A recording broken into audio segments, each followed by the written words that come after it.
കശ്മീരിലെ ഉറി സൈനിക താവളത്തിന് നേരെ നടന്ന ആക്രമണത്തെക്കുറിച്ച് കേന്ദ്ര മന്ത്രിസഭയുടെ സുരക്ഷാ സമിതി അവലോകന യോഗം ചേർന്നു. നിയന്ത്രണ രേഖയിലെ ഭീകര താവളങ്ങൾ തകർക്കാൻ യോഗം തീരുമാനിച്ചതായി സൂചന. ഭീകരാക്രമണത്തിൽ രാജ്യത്തിനുള്ളിൽ നിന്ന് ആരുടെയെങ്കിലും സഹായം ലഭിച്ചിരുന്നോ എന്നതിനെക്കുറിച്ച് പരിശോധിക്കാനും തീവ്രവാദ വിരുദ്ധ സേന തീരുമാനിച്ചു. അതേസമയം പാകിസ്ഥാനെ ഭീകര രാഷ്ട്രമായി പ്രഖ്യാപിക്കണമെന്നാവശ്യപ്പെട്ട് അമേരിക്കൻ കോൺഗ്രസിൽ സെനറ്റർമാർ ബിൽ അവതരിപ്പിച്ചു. ഉറി ആക്രമണത്തിന്റെ പശ്ചാത്തലത്തിൽ കേന്ദ്ര മന്ത്രിസഭയുടെ സുരക്ഷാകാര്യ സമിതി ദില്ലിയിൽ ചേർന്നു. പ്രധാനമന്ത്രി നരേന്ദ്രമോദി അധ്യക്ഷത വഹിച്ച യോഗത്തിൽ ദേശീയ സുരക്ഷാ ഉപദേഷ്ടാവ് അജിത് ഡോവൽ, കരസേനാ മേധാവി ദൽബീർ സിംഗ് സുഹാഗ് എന്നിവർ നിലവിലെ സ്ഥിതിഗതികൾ വിശദീകരിച്ചു. നിയന്ത്രണ രേഖയ്ക്ക് സമീപം പാക് സഹായത്തോടെ പ്രവർത്തിക്കുന്ന എല്ലാ ഭീകര താവളങ്ങളും ആക്രമിക്കണമെന്ന ആവശ്യം ഉയർന്നുവന്നു. ഇക്കാര്യത്തിൽ അനുകൂല നിലപാട് കരസേനയ്ക്ക് ലഭിച്ചുവെന്നാണ് സൂചന.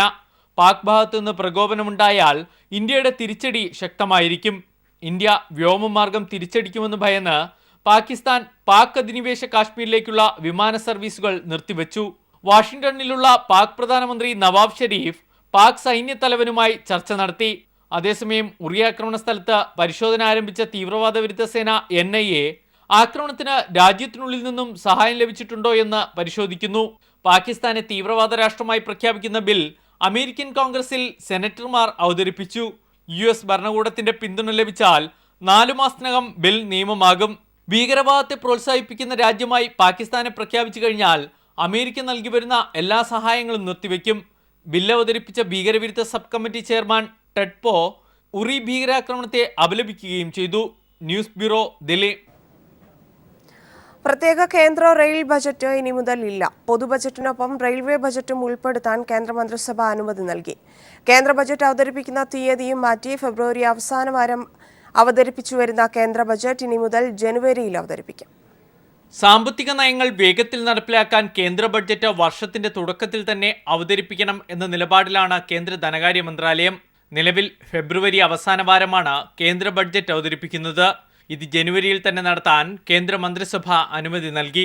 നിലവിൽ 2 മാസത്തെ ചിലവിനായി മാർച്ചിൽ കേന്ദ്ര സർക്കാർ ഓട്ടോ ഓൺ അക്കൗണ്ട് അവതരിപ്പിക്കാറുണ്ട്.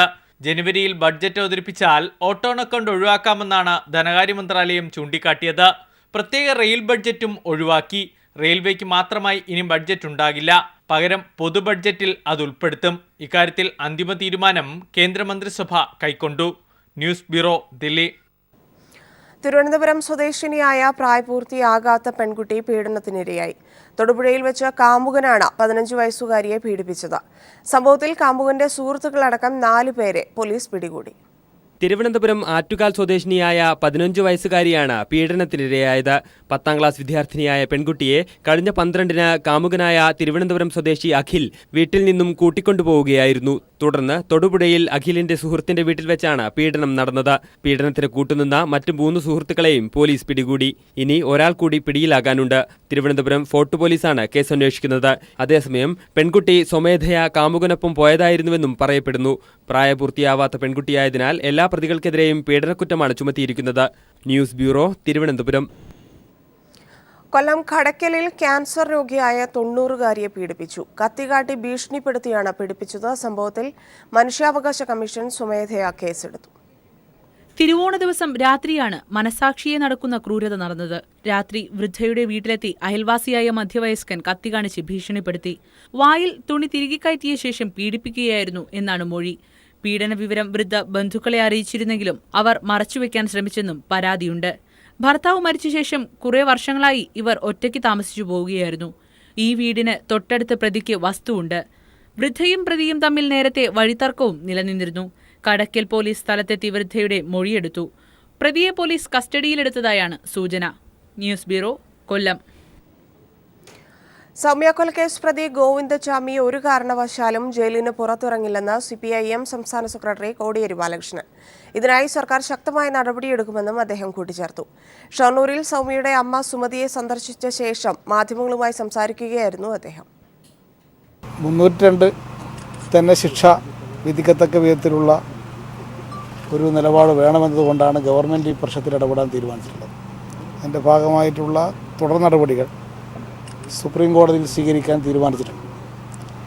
ഏതായാലും ഒരു കാരണവശാലും ജയിലിൽ നിന്ന് അദ്ദേഹം പുറത്തിറങ്ങുന്ന സ്ഥിതി ഉണ്ടാവില്ല. ജീവിതകാലം മുഴുവൻ ജയിലിൽ കിടക്കുന്ന വിധത്തിലുള്ള ശക്തമായ നടപടി ഗവൺമെൻറ് ഭാഗത്ത് സ്വീകരിക്കും. അതോടൊപ്പം 302 അടിസ്ഥാനത്തിലുള്ള ശിക്ഷ വിധിക്കത്തക്ക വിധത്തിലുള്ള തുടർ നടപടിയാണ് ഇനി ആവശ്യം. അതിനുള്ള കാര്യങ്ങളൊക്കെ ഗവൺമെൻറ് ചെയ്യും. കണ്ണൂർ പയ്യന്നൂരിൽ യൂത്ത് കോൺഗ്രസുകാരെ കോൺഗ്രസുകാർ മർദ്ദിച്ചു. സഹകരണ ബാങ്ക് പ്യൂൺ നിയമനത്തിൽ ക്രമക്കേട് ആരോപിച്ച് ധർണ നടത്തിയ യൂത്ത് കോൺഗ്രസുകാരെയാണ് കോൺഗ്രസ് നേതാക്കൾ അടിച്ചോടിച്ചത്. പയ്യന്നൂർ ടൗൺ ബാങ്കിൽ കോൺഗ്രസ് നേതാക്കൾ കോഴ വാങ്ങി പ്യൂൺ തസ്തികയിലടക്കം നിയമനം നടത്തുന്നുവെന്നാരോപിച്ചാണ് യൂത്ത് കോൺഗ്രസ് നേതൃത്വത്തിൽ ബാങ്കിനു മുന്നിൽ ധർണ നടത്തിയത്.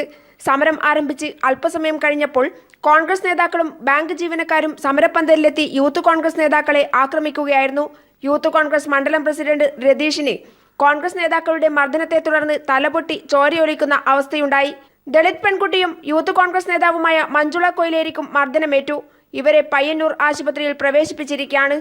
ഇന്നിവിടെ മാരകമായ മർദ്ദനമേറ്റുകൊണ്ട് എൻ്റെ സഹപ്രവർത്തക മണ്ഡലം യൂത്ത് കോൺഗ്രസ് കമ്മിറ്റിയുടെ ജനറൽ സെക്രട്ടറിയും പാർട്ടിക്ക് വേണ്ടി 18 വയസ്സ് മുതൽ വിവിധ വാർഡുകളിൽ മത്സരിച്ച് ഈ പാർട്ടിയെ നല്ലതരം സ്നേഹിച്ച ശ്രീ മഞ്ജുള കൊയിലേരി അതിക്രൂരമായി മർദ്ദിക്കപ്പെട്ട് പയ്യന്നൂർ താലൂക്ക് ആശുപത്രി ചികിത്സയിലാണ്. ഈ പാർട്ടി നേതൃത്വം ഇതിനൊക്കെ മറുപടി പറയേണ്ടതുണ്ട്. നിർബന്ധമായി മറുപടി പറഞ്ഞേ പറ്റൂ. സാധാരണ ദളിത് യുവതിയെ പീഡിപ്പിക്കുന്ന ഇത്തരത്തിലുള്ള പയ്യന്നൂരിലെ കോൺഗ്രസിന്റെയും ടൗൺ ബാങ്കിലെ ജീവനക്കാരും നടത്തുന്ന ഈ കൊള്ളരുതായ്മയ്ക്കെതിരെ യൂത്ത് കോൺഗ്രസ് എന്ന നിലയിൽ ശക്തമായ പ്രക്ഷോഭ പരിപാടികളായി മുന്നോട്ടേക്ക് പോകും. നാളെ ഉമ്മൻചാണ്ടി അടക്കമുള്ള സംസ്ഥാന നേതാക്കൾ കണ്ണൂർ ജില്ലയിൽ അക്രമവിരുദ്ധ സമരം സംഘടിപ്പിക്കുമ്പോഴാണ് യൂത്ത് കോൺഗ്രസ് നേതാക്കളും കോൺഗ്രസ് നേതാക്കളും പയ്യന്നൂരിൽ ആക്രമണം നടത്തുന്നത്. നാളെ പയ്യന്നൂരിലടക്കം ആക്രമണത്തിന്റെ പേരിൽ സന്ദർശനം നടത്താനിരുന്ന നേതാക്കളെ സ്വന്തം പാളയത്തിലെ ആക്രമണങ്ങൾ വെട്ടിലാക്കിയിരിക്കുകയാണ്. P V Joshila, news bureau, Kannur.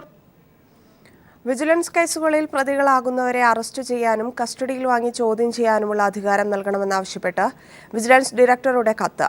Vigilance and anti corruption ഓഫീസുകളോട് ചേർന്ന് ലോക്കപ്പുകൾ വേണമെന്നും വിജിലൻസ് ഡയറക്ടർ ജേക്കബ് തോമസ് സർക്കാരിന് കൈമാറിയ കത്തിൽ ആവശ്യപ്പെടുന്നു. അഴിമതി കുറയ്ക്കാൻ വിജിലൻസ് കടുത്ത നടപടി സ്വീകരിക്കേണ്ടതുണ്ടെന്നും കത്തിൽ പറയുന്നു. വിജിലൻസ് ഓഫീസുകളോട് ചേർന്ന് ലോക്കപ്പുകൾ വേണമെന്ന പ്രധാന ആവശ്യമുന്നയിച്ചാണ് വിജിലൻസ് ഡയറക്ടർ ജേക്കബ് തോമസ് സർക്കാരിന് കത്ത് സമർപ്പിച്ചത്. വിജിലൻസ് കേസുകളിലെ പ്രതികളെ അറസ്റ്റ് ചെയ്യാനും ചോദ്യം ചെയ്യാനുമുള്ള അധികാരവും സൗകര്യവും വിജിലൻസ് ഓഫീസുകളിൽ ഒരുക്കേണ്ടതുണ്ട്. പ്രതികളെ കസ്റ്റഡിയിൽ വാങ്ങി ചോദ്യം ചെയ്യാനാണ് ലോക്കപ്പുകൾ. നിലവിലെ സംവിധാനത്തിൽ വിജിലൻസിന് യാതൊരു സൗകര്യവുമില്ലെന്നും വിജിലൻസ് ഡയറക്ടർ സർക്കാരിന് കൈമാറിയ കത്തിൽ പറയുന്നു. ലോക്കപ്പുകളുടെ രൂപരേഖ തയ്യാറാക്കി നൽകാൻ PWDയെ വിജിലൻസ് ഡയറക്ടർ നിയോഗിച്ചിരുന്നു. ഇതിന്റെ വിശദാംശവും വിജിലൻസ് ഡയറക്ടർ സർക്കാരിന് കൈമാറിയിരിക്കുകയാണ്. വിജിലൻസിൽ നടപ്പാക്കേണ്ട മറ്റു കാര്യങ്ങളുടെ പദ്ധതികളുടെ രൂപരേഖയും സർക്കാരിന് നൽകിയിട്ടുണ്ട്.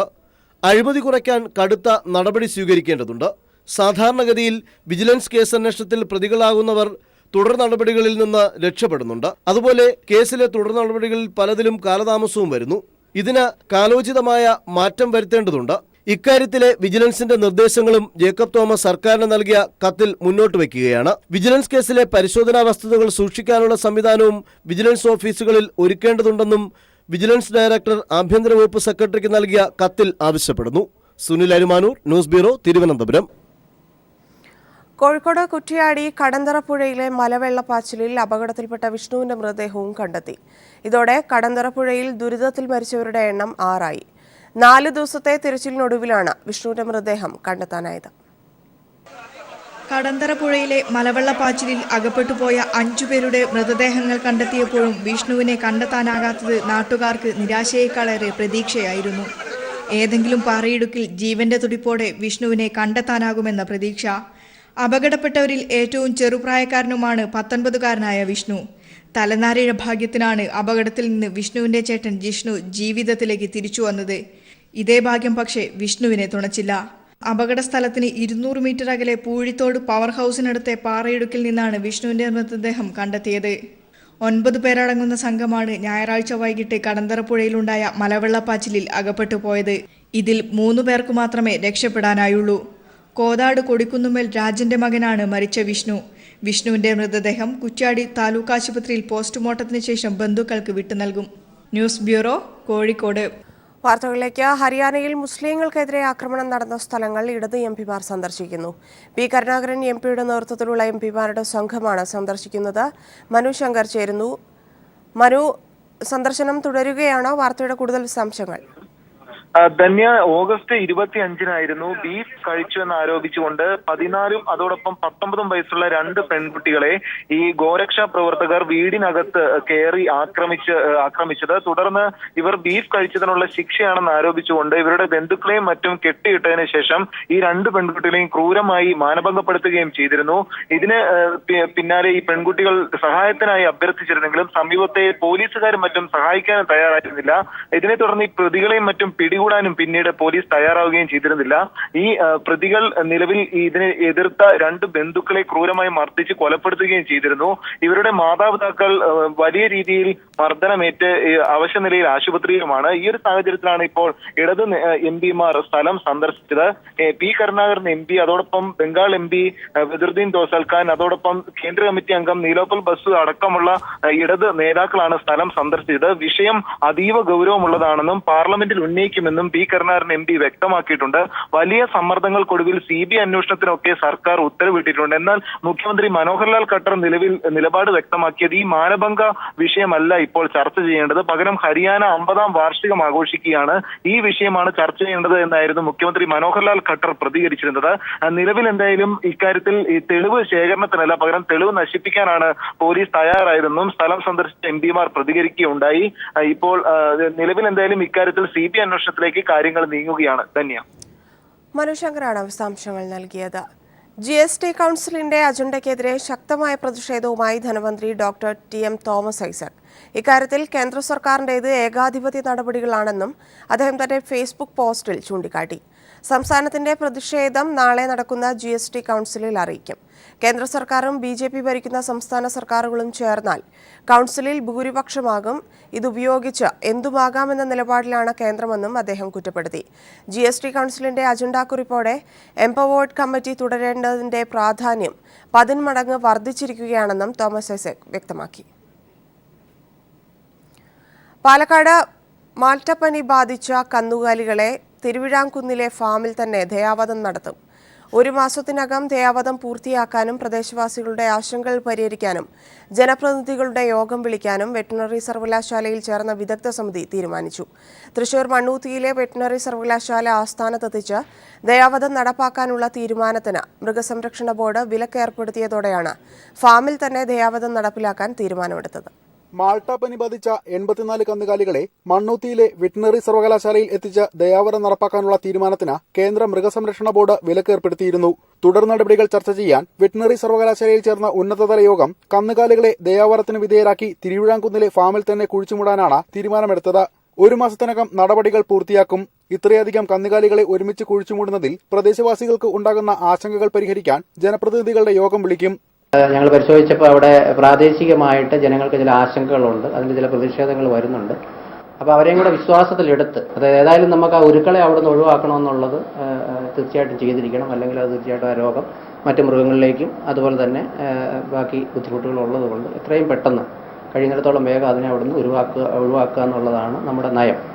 മനുഷ്യരിലേക്ക് എത്തിയാൽ ഗർഭഛിദ്രം അടക്കമുള്ള ആരോഗ്യ പ്രശ്നങ്ങളിലേക്ക് നയിക്കുന്ന മാൾട്ടാപ്പനി ബാധിച്ച കന്നുകാലികളെ ദയാവധത്തിന് വിധേയരാക്കാൻ സെപ്റ്റംബർ 11-ന് വിദഗ്ധ സമിതി തീരുമാനമെടുത്തിരുന്നു.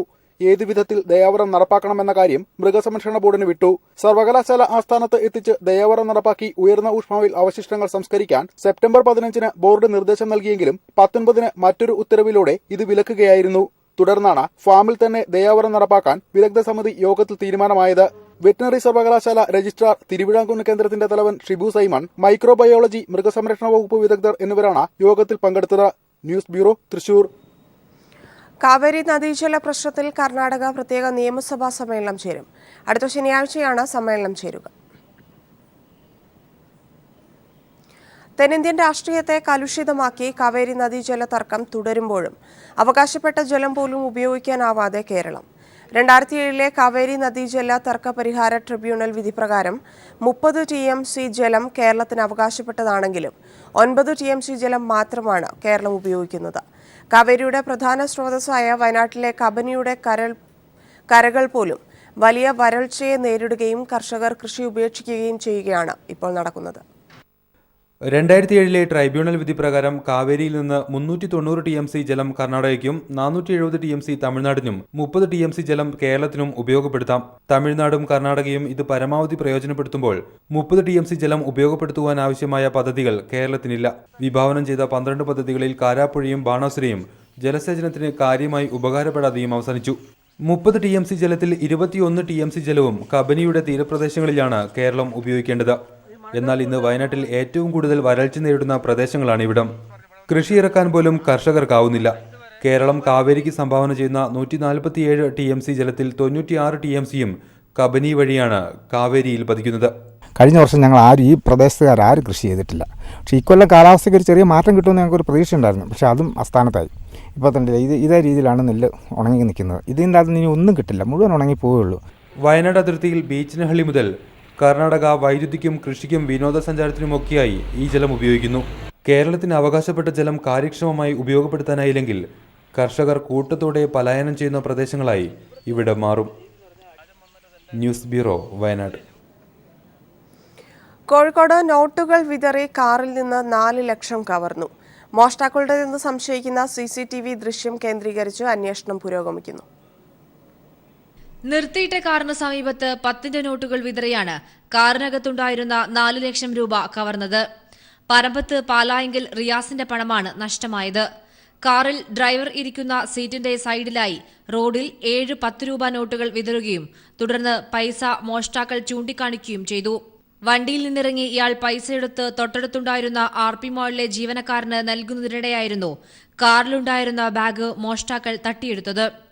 ചേവായൂരിൽ പുതിയ കട തുടങ്ങുന്നതിനായി കോർപ്പറേഷൻ ബാങ്കിൽ നിന്ന് പണം എടുത്തു വരുമ്പോഴായിരുന്നു സംഭവം.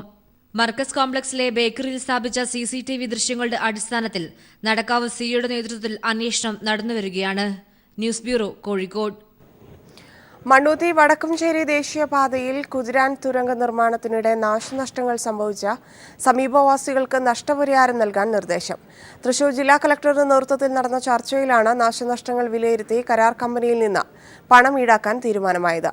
വെടിമരുന്ന് ഉപയോഗിച്ചുള്ള പാറ പൊട്ടിക്കലിൽ സമയനിയന്ത്രണം ഏർപ്പെടുത്തിയിട്ടുണ്ട്. ദേശീയപാതയിൽ കേരളത്തിലെ ഏറ്റവും ദൈർഘ്യം ഏറിയ ആദ്യ തുരങ്കത്തിന്റെ നിർമ്മാണത്തിന്റെ 2ാം ഘട്ടത്തിനിടെ കുതിരാനിലെ വീടുകൾക്കും സമീപവാസികൾക്കും നാശനഷ്ടങ്ങൾ സംഭവിച്ചിരുന്നു. നിലവിൽ പൂർത്തിയായ 320 മീറ്റർ തുരങ്കത്തിന് എതിർദിശയിൽ വെടിമരുന്ന് ഉപയോഗിച്ചുള്ള പാറ പൊട്ടിക്കലിന് ഇടെയാണ് പരാതികൾ ഉയർന്നത്. ജനങ്ങളുടെ ആശങ്കകൾ പരിഹരിക്കാൻ കളക്ടറേറ്റിൽ വിളിച്ചു ചേർത്ത ചർച്ചയിൽ നാശനഷ്ടം സംഭവിച്ചവർക്ക് കരാറുകാരിൽ നിന്ന് നഷ്ടപരിഹാരം ഈടാക്കാൻ തീരുമാനമായി.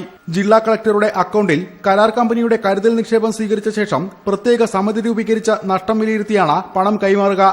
അതിന്റെ പൂർണ്ണമായ ഗ്യാരണ്ടിയർ നാഷണൽ ഹൈവേ അതോറിറ്റിയാണ് എന്ന് നിശ്ചയിച്ച് തീരുമാനം എടുക്കുകയും അതിലേക്കായി ഒരു തുക നമ്മൾ ആലോചിച്ചനുസരിച്ചുള്ള ഒരു തുക അഡ്വാൻസായി കളക്ടറുടെ അക്കൗണ്ടിൽ കരാറ് കമ്പനിക്കാർ NHA മുഖാന്തരം ഇടണം എന്ന് സ്ഥാപിച്ചു. രാത്രി 9-നും പുലർച്ചെ 6-നും ഇടയ്ക്ക് വെടിമരുന്ന് ഉപയോഗിച്ചുള്ള പാറ പൊട്ടിക്കൽ നിരോധിച്ചു. ദേശീയപാത നിർമ്മാണത്തിനിടെ തകർന്ന 22 കിലോമീറ്റർ കുടിവെള്ള വിതരണ ശൃംഖല 2 മാസത്തിനകം പുനഃസ്ഥാപിക്കാൻ നിർദ്ദേശം നൽകി. അനുമതിയില്ലാതെ നികത്തിയ കനാലുകൾ പുനഃസ്ഥാപിക്കാനും ദേശീയപാതയുടെ നിർമ്മാണത്തിലെ അപകടം മൂലം ഉണ്ടാകുന്ന അപകടങ്ങളിൽ കരാർ കമ്പനിക്കെതിരെ കേസെടുക്കാനും യോഗം നിർദ്ദേശം നൽകി. News bureau, Thrissur. വാർത്തകളിലേക്ക്. കൈരളി ടിവിയിലെ ജനപ്രിയ റിയാലിറ്റി ഷോ കുട്ടിപ്പട്ടുറുമാൽ ഓഡിഷൻ മലപ്പുറത്ത് തുടരുന്നു. പ്രസ് ക്ലബ് ഹാളിൽ നടക്കുന്ന ഓഡിഷനിൽ 100 കണക്കിന് പേരാണ് പങ്കെടുക്കുന്നത്. മാപ്പിളപ്പാട്ട് രംഗത്തെ പ്രഗത്ഭരായ OU ബഷീർ, ജിഷ നവീൻ എന്നിവരാണ് പ്രതിഭകളെ തെരഞ്ഞെടുക്കുന്നത്. വൈകിട്ട് 5 മണി വരെയാണ് ഓഡിഷൻ.